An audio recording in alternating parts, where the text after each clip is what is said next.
ایک طبقہ ہے جو روزے سے بھی بھاگتا ہے۔ مفتی صاحب، روزے کے فوائد پر آج ہم نے بات کرنی ہے، کیا فرماتے ہیں؟ سب سے پہلے تو روزہ ہے کیا چیز، کچھ اس کی شرعی طور پر بھی وضاحت ہو جائے کہ روزہ کس چیز کا نام ہے؟ روزہ ایک چیز یعنی جو کھانے اور پینے کی آدمی میں طلب ہوتی ہے، اسی طرح آدمی کی اپنی جسمانی خواہش ہوتی ہے۔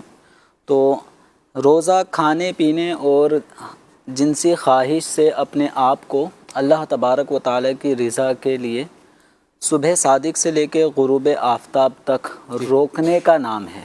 صحیح۔ تو اب یہ جو روزہ ہے یعنی جس میں ہم کھانے سے پینے سے اور بہت ساری خواہشات سے اپنے آپ کو بچاتے ہیں، تو یہ روزہ ایک ایسی قدیم عبادت ہے جو حضرات انبیاء کرام علیہم الصلاۃ والسلام بھی اس عبادت کو کرتے آئے ہیں۔ صحیح۔ اللہ تبارک و تعالیٰ قرآن پاک میں فرماتا ہے، یا ایھا الذین آمنوا کتب علیکم الصیام کما کتب علی الذین من قبلکم لعلکم تتقون۔ اے ایمان والو، تم پر بھی روزے فرض کیے گئے جس طرح تم سے پہلے کے لوگوں پر روزے فرض کیے گئے تھے تاکہ تمہیں پرہیزگاری نصیب ہو۔ تو اس ماہ رمضان المبارک میں ان روزوں کو فرض کیا گیا۔ 10 شعبان المعظم 2 ہجری کو روزوں کی فرضیت کا یہ حکم نازل ہوا۔ اچھا۔ فمن شہید منکم الشہر فلیصم، کہ جو ماہ رمضان پالے تو اب اس پر لازم ہے کہ وہ اس کے روزے رکھے۔ اچھا۔ تو روزہ جو ہمارے اندر کیا کیا تبدیلیاں لاتا ہے، اگر ہم اس پہ غور کریں کہ ایک روزہ دار، اس کے گھر میں کھانے پینے کی اشیاء عام دنوں کے مقابلے میں ماہ رمضان میں گھروں میں یہ اشیاء زیادہ ہوتی ہیں۔ ہمارے فریج، ہمارے ڈیپ فریزر اور ہمارے گھر کے کچن کھانے پینے کی اشیاء سے تقریباً ضروری اشیاء سے بھرپور ہوتے ہیں۔ لیکن ایک روزہ دار ہے، چاہے وہ روزہ دار کم سن ہو، عمر رسیدہ ہو، نوجوان ہو، لیکن اس کا یہ ذہن بن جاتا ہے کہ میں نے صبح صادق سے لے کے غروب آفتاب تک جو ایک عہد کیا ہے کہ میں روزہ رکھوں گا، میں نے روزے کی نیت کی ہے، تو اب اس مسلمان کے اندر کیا تبدیلی آتی ہے؟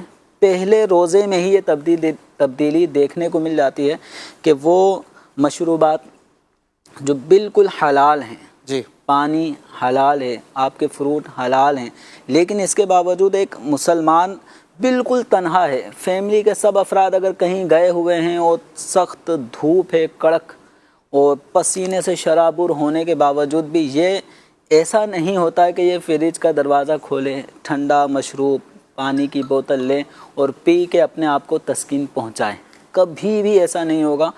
کیسی تبدیلی آتی ہے؟ ابھی چند گھنٹے ہی گزرے ہوتے ہیں کہ روزہ دار حلال چیزیں بھی اللہ تبارک و تعالیٰ کی رضا کے لیے چھوڑ دیتا ہے کہ مجھے میرا رب دیکھ رہا ہے۔ تو یہ روزہ ایک مسلمان کو حلال چیزوں سے، اس کی خواہشات نفسانی سے روکنے میں مددگار ہوتا ہے۔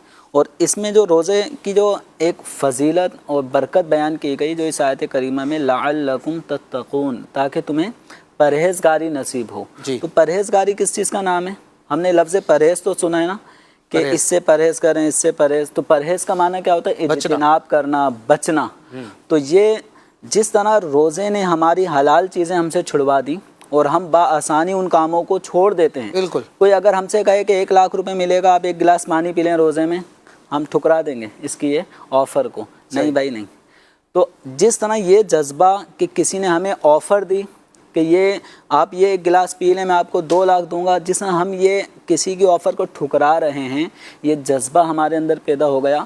تو یہی جذبہ روزہ ہمارے اندر یوں بھی پیدا کرتا ہے کہ جس رب عز و جل کی رضا کے لیے ہم نے حلال چیزیں اس کے حکم پہ چھوڑ دیں، تو اسی رب عز و جل کے حکم پر ہمیں حرام چیزوں سے بھی بچنا ہے۔ اب شیطان مختلف آفرز لے کر آئے گا، جی، کہ یہ کر لو، یہ کر لو، ادھر دیکھو، ادھر دیکھو، یہ اس طرف ہاتھ بڑھا لو، تو سود، رشوت، ملاوٹ، مختلف گناہوں کی طرف شیطان وسوسے دلائے گا۔ صحیح۔ لیکن یہ مسلمان جس نے روزے رکھ کر حلال چیزیں چھوڑ دیں، تو وہ اللہ تعالیٰ کے حکم پر حرام چیزیں کیوں کر نہ چھوڑے گا؟ تو روزہ ہمارے اندر ضبط نفس، خواہشات کو چھوڑنے کا جذبہ پیدا کرتا ہے، اور یہی وہ جذبہ ہے جو ہمیں گناہوں سے بچانے میں معاون ہوتا ہے۔